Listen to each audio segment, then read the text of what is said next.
আসসালামু আলাইকুম দর্শক, কৃষি ও জনপদ ইউটিউব চ্যানেল এবং ফেসবুক পেজে আপনাকে স্বাগত।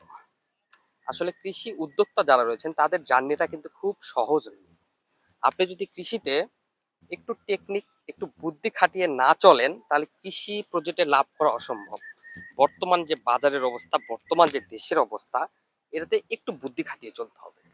যেমন দর্শক দেখুন, একটি শশা প্রজেক্ট শেষ, যদিও জানা মতে শশা প্রজেক্টে লস হয়েছে। সেই শশা প্রজেক্টে একই বেডে, একই মাচাই, হ্যাঁ, এই যে মালচিং পেপার, একই বেডে কিন্তু এই কৃষক করলা চাষ করেছে।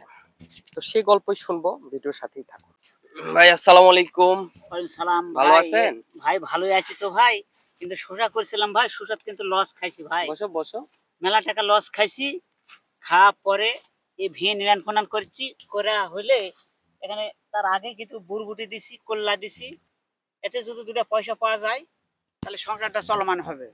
ও মানে এখানে শশা ছিল এই বেডে, হ্যাঁ, এই এবারে শসা মালচিং, ছিল। এই প্যাটার্নে মাচায় যে নেট, হ্যাঁ হ্যাঁ, এটাতে শশা ছিল। তো শশা কিরকম অবস্থা হয়েছে? শসাতে কমসে কম ধরেন যে ফসল আসছিল ঠিকই, কিন্তু পরে 200, 250, 300 টাকা মন এই শশা? শসা। হ্যাঁ, এই তারপরে শসা দেখলাম যে না, দাম কম, এই বেচে আমার টাকা উঠবে না। তারপর শসা 12-14 দিন হয়ে গেল, শসা ওঠে হ্যাঁ না। হ্যাঁ। ওঠার না জন্য দেখেন শসা পাইকে গেছে, ভেঙেই পড়ে আছে। প্রচুর আচ্ছা আচ্ছা।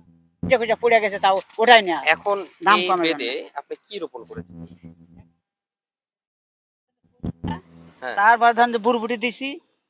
করলা বরবটি হ্যাঁ, মানে ওই করলা বেডেই, বুরবুটি ওই বেটেই দিছি। ওই একই বেডে এই মাচাতে উঠবে করলা। হ্যাঁ হ্যাঁ, এই এই মাঝে মাঝে উঠবে, দুটো পয়সা পাইতে পাওয়া যায়। শসার প্রজেক্টে লস, দাম শসার কম প্রজেক্টে দেওয়াতে। লস, এখন প্রচুর কিন্তু পরিমাণ দাম লস। বেশি, এখন কিন্তু 1000-1200 টাকা মন। এখন তো নাই, আগে দাম কম ছিল, এখন তো নাই। তো এই বেডে একটা সুবিধা হয়েছে, সেটা পরবর্তীতে আর খরচ হয়নি, তাই না? এই করলা দাও হ্যাঁ, দিলেন না যেটা, না, পরে আর খরচ খরচ হয়নি, হয়নি। তবে খরচ হয়নি, এখনো হয়নি, তবে গাছ উঠলে এখন ধরেন যে ফসফেট পটাশ এই সেই দিতে হবে, ওষুধ পাচ্ছি। তো করলার তারপর দাম কি সামনে পাওয়া যাবে? এখন কিন্তু মোটামুটি ভালো দাম আছে, 50, 60, 70 হ্যাঁ, টাকা পাওয়া কেজি। যাবে পাওয়া যাবে পাওয়া যাবে। ধান টান কাটলে সময় দিচ্ছে, ওই সময় দুটা পয়সা পাওয়া যেতে পারে। ও, এই আচ্ছা আচ্ছা। উপলক্ষেই লাগাইছি আর কি। পুরোটাই করলা আছে, তাই না? হ্যাঁ, পুরাটাই করলে আছে, করেন যে মোটামুটি আমার 25-26 কাঠা মাটি আছে, দেখা যাক। দর্শক আপনারা শুনলেন এই চাষি ভাইয়ের কথা। একটু বুদ্ধি খাটিয়ে যদি কৃষিতে ইনভেস্ট না করা যায়, সেই প্রজেক্ট, সেই চাষাবাদ থেকে কিন্তু লাভ তোলা অসম্ভব। এই বেডে আপনার শশা ছিল, শশার বাজার খুব খারাপ গেছিল মাঝে, শশার বাজার 200-300 টাকা মনও গেছে। এর জন্য শশা প্রজেক্টটাতে কিন্তু লস হয়েছে। আর চাষি, বুদ্ধিমান চাষি কি করেছে, এই বেডে, একই বেডে কোনো খরচ লাগেনি, শুধু শশার গাছগুলো